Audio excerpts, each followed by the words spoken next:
Episode की शुरुआत में ओसामी और रिंतारो आपस में बात कर रहे होते हैं कि आज बहुत गर्मी है।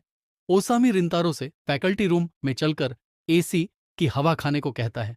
कॉरिडोर में जाते समय ओसामी बताता है कि इस महीने स्पोर्ट्स फेस्टिवल है और वे उसमें जीतना चाहते हैं। फैकल्टी रूम में उनका टीचर उन्हें बताता है कि जो स्टूडेंट्स मिड टर्म एग्जाम में फेल होंगे वे स्पोर्ट्स फेस्टिवल में हिस्सा नहीं ले सकते क्योंकि उन्हें रीटेस्ट देना होगा। ओसामी कहता है कि अगर वे मेहनत करके पास होंगे तो उन्हें इनाम चाहिए। टीचर शर्त रखता है कि अगर वे स्पोर्ट्स फेस्टिवल जीतते हैं तो वह उन्हें आइसक्रीम खिलाएगा। क्लास में ओसामी बहुत तनाव में आ जाता है क्योंकि वह 10 मिनट भी ठीक से कंसंट्रेट नहीं कर पाता।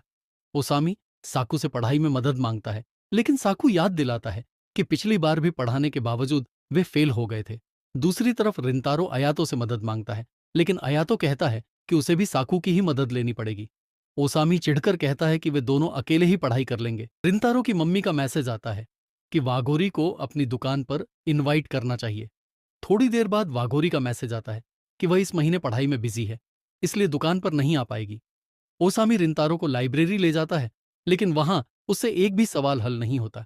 आखिर में ओसामी मान जाता है कि साकू से ही माफी मांगकर मदद लेनी पड़ेगी और वह साकू को ढूंढने चला जाता है।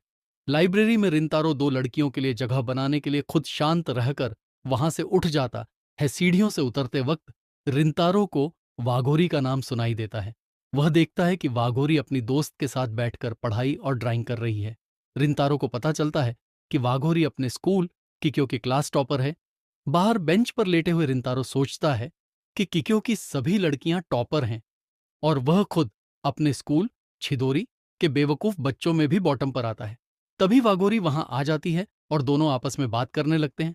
वागोरी बताती है कि उसे किक्यो स्कूल में एडमिशन स्कॉलरशिप की वजह से मिला है, इसलिए वह कड़ी मेहनत करती है ताकि उसकी रैंक हमेशा टॉप पर रहे।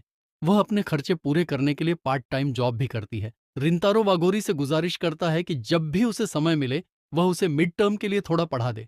तभी वागोरी की सहेली सुबारियू आ जाती है। छिदोरी स्कूल का नाम सुनते ही वह रिंतारो को वागोरी से दूर रहने की चेतावनी देती है। इतने में ओसामी, अयातो और साकू वहां आ जाते हैं। ओसामी सुबारू से पूछता है कि वह रिंतारो से क्या कह रही है। जब ओसामी वागोरी को पहचानता है तो वह उससे अपनी पुरानी हरकत के लिए माफी मांगता है। साकू सुबारू के बालों के रंग पर कमेंट करता है, लेकिन रिंतारो बीच में आकर स्थिति संभाल लेता है।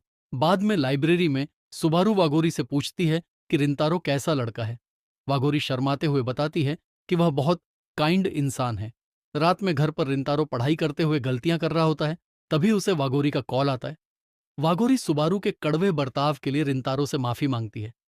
रिंतारो भी अपने दोस्तों की तरफ से माफी मांगता है।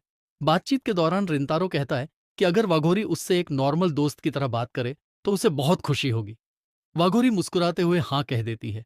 एपिसोड के अंत में सुबारू वागोरी के साथ अपनी बचपन की तस्वीर देख रही होती है।